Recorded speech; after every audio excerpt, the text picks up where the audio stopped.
శ్రీకాంత్. నేను ఇలా రైతుగా మారడానికి కారణం నా కుటుంబ సమస్యలు కాదు, నా చదువు అసలుకే కారణం కాదు.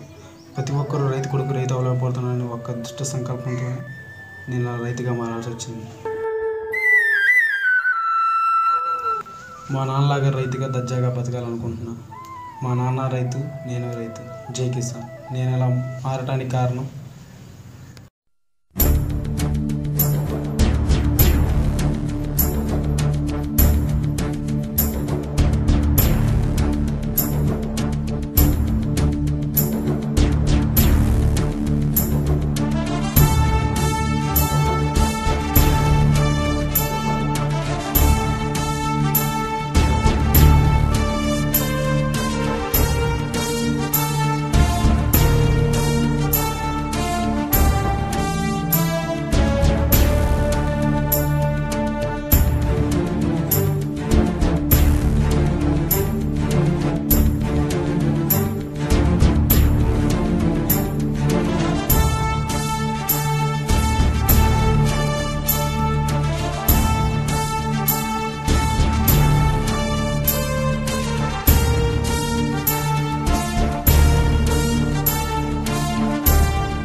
తాగేది నీళ్ళు కాదు, రైతుల రక్తం.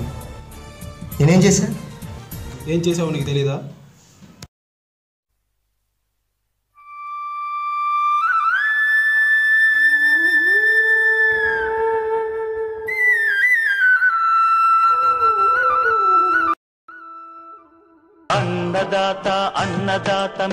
చెప్పురా చిన్నవాడా. హలో నాన్న, ఈ రోజన్న ఫీజుకి డబ్బులు కడతావు లేకపోతే వాయిదా వేస్తావు? చేస్తలే అమ్మా, పంట అమ్మే వాళ్ళు వస్తున్నారు ఇంటికి, అమ్మేసి కట్టేస్తా.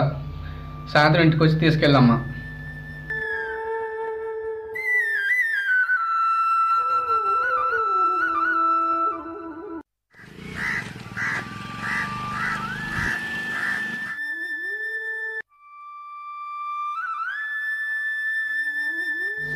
ఏ రంగయ్య, తీరిగ్గొచ్చిన పేపర్ అవుతున్నాయిగా? ఏం లేదయ్యా, మీకోసం ఎదురు చూస్తున్నాను. ఇక పద వెళ్దాం మరి. పదండయ్యా.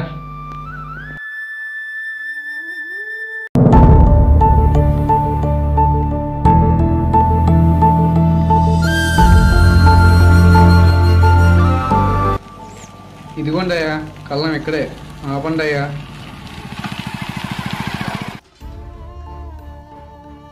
ఎంత పట్టుబడి పెట్టావయ్యా? బాగానే పెట్టానయ్యా, 70,000 పెట్టానయ్యా.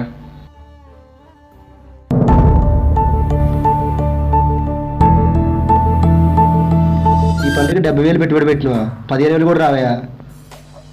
ఎంత కొంతకండి ఇచ్చుకోండి అయ్యా, తండకో పండకో. 15,000 ఇవ్వండి బాయ్.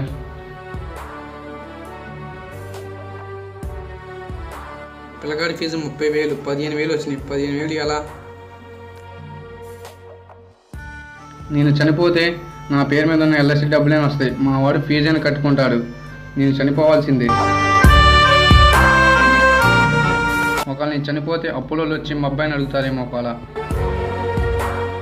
అయినా నేను చనిపోతే అప్పులోళ్ళు ఎందుకు వస్తారులే, నేను చనిపోవాల్సిందే.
హలో అమ్మా మీ నాన్న మీ పొలంలో మందు తాగి చనిపోయాడు, తొందరగా అమ్మా.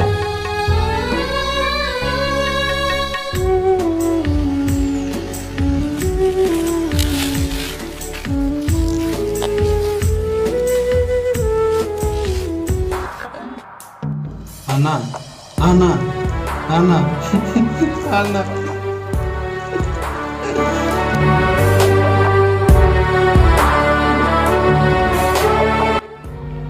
సారీరా, నేను వెళ్ళొస్తా. నీ పంట అమ్మితే వచ్చిన డబ్బులతో ఫీజు అని అప్పులు తీరతా అనుకున్నా, కానీ తీరా పంట అమ్మిన తర్వాత కనీసం ఫీజు కూడా రాలేదురా.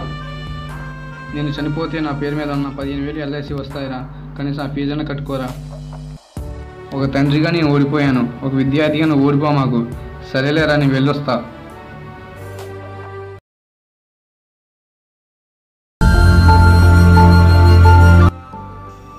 మా నాన్న చిన్నప్పుడు ఈ పొలంలో నాకు అన్నం తినిపించేవాడు. నేను పొలంలో ఆడుతుంటే మా నాన్న కష్టపడుతుండేవాడు. నాన్న అంటే బాధ్యతను భరించేవాడు కాదు, బతికించేవాడు నాన్న అంటే. చివరికి తాను చనిపోతూ కూడా నా గురించి ఆలోచించాడు.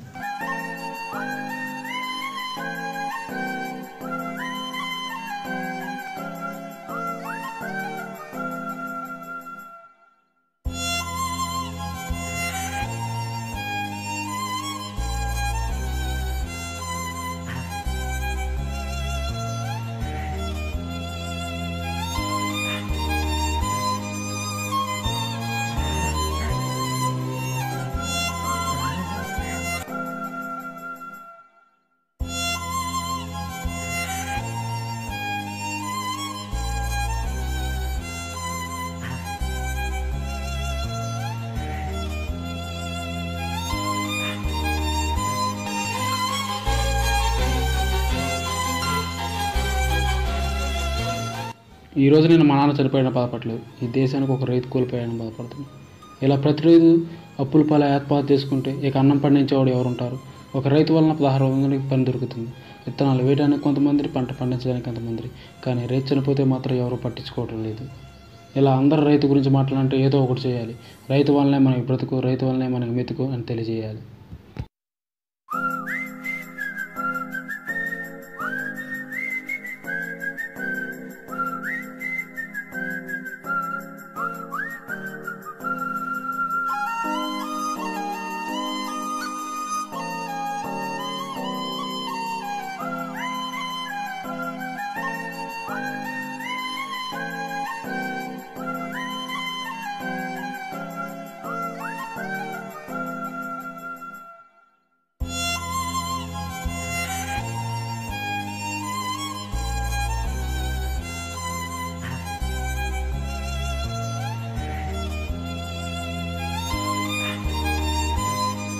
ముందు మా నాన్న చావుకి ఎవడ కారణమో తెలుసుకోవాలి. వాడి దగ్గరికి వెళ్ళి రైతు గొప్పతనాన్ని తెలియజేయాలి.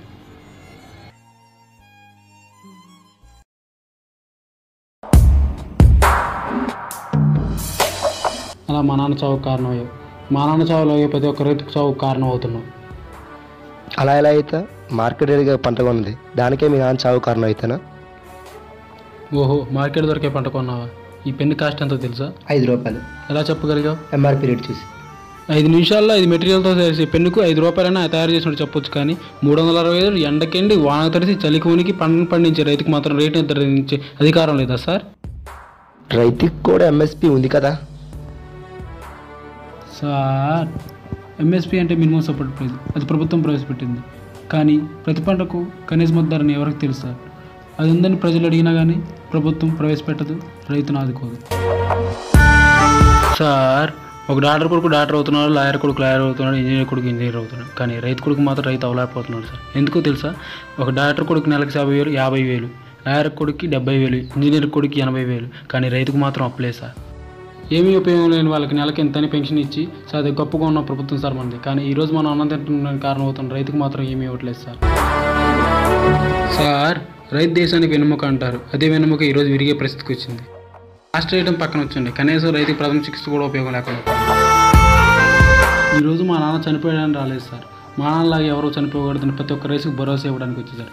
అప్పులుంటే ఇవాళ కాకపోతే రేపు తీరుతాయి, కానీ ప్రాణం పోతుంది తిరిగి వస్తుంది సార్. ఈరోజు మనం 3 పూటలు అన్నం తింటున్నామంటే దానికి కారణం రైతు సార్, కానీ అదే రైతు చనిపోతే ఎవరో పట్టించుకోవట్లేదు సార్. నీ తోడుగా నేనుంటా. మన ఇద్దరం కలిసి రైతును ఆదుకుందాం. ఆత్మహత్యలు చేసుకునే రైతుకు నేను చెప్పే ఒకే ఒక మాట, చావు ఒకటే పరిష్కారం కాదు, చావును పోరాడండి, రైతులాగా దర్జాగా బతకండి. ఈ కారణం చేస్తే నేను రైతుగా మారా. ఈరోజు నేను రైతుగా దర్జాగా బతుకుతున్నానంటే దానికి కారణం మా నాన్న. ఈరోజు నీ చావు వృధా అవ్వలేదు.